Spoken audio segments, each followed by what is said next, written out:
So yun na nga mga katrops at tumigil na ang ulan pagkatapos ng matindi, sobrang tagal ng ulan na yan, halos 3 weeks. Ito na ang kinalabasan ng ating bubong, may mga kalakalawang na mga katrops, kaya ito pipinturahan na natin ngayon. Pero hindi lahat mga katrops, no, bali ang pipintalan natin is may kalawang lang.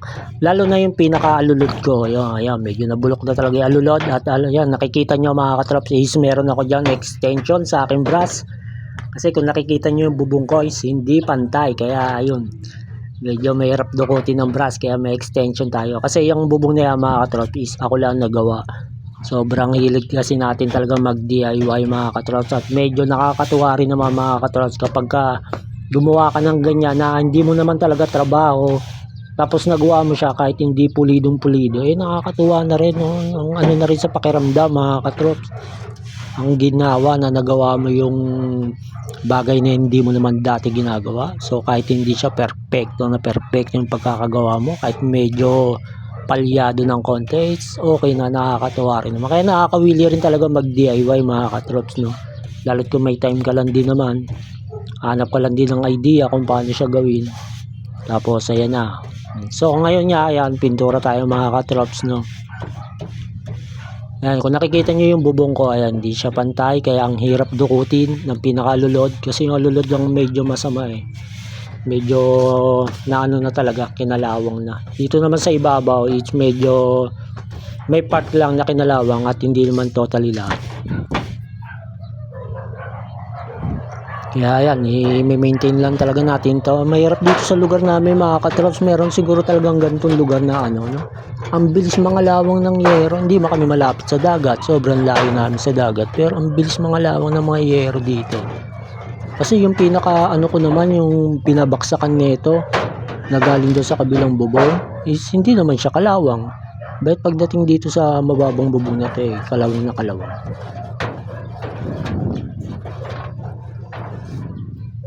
Ayan, hirap na hirap tayo dito dukutin mga katrops, no?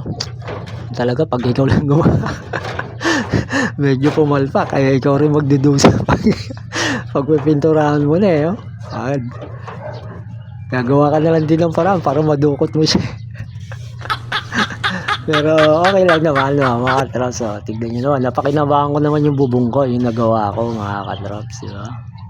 Taon na rin to, so mini-maintain ko lang siya talaga sa ano, pintura, kasi nga ang bilis nga ang ano dito, kalawangin ng mga bubong.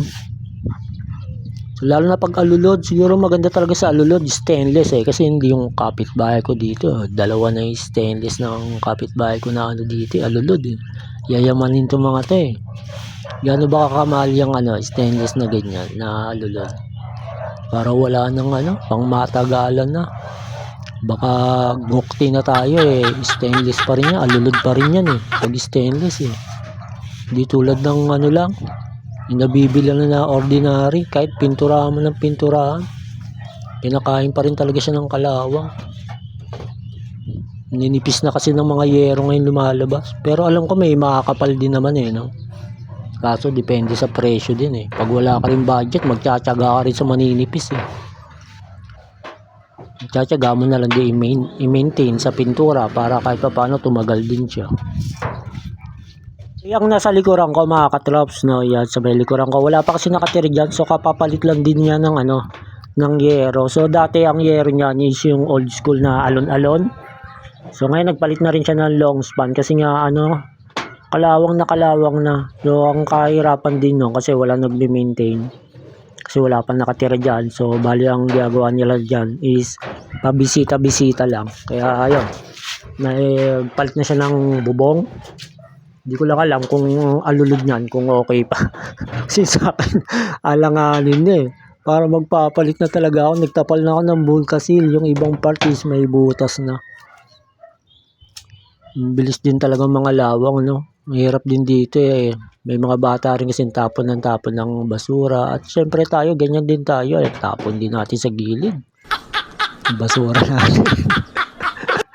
Kasi yung mga bata dito, ang hilig din magtapon-tapon kaya napupunta sa alulod. Tapos syempre na-stuck doon yung tubig. Kaya ang bilis niya mga lawang.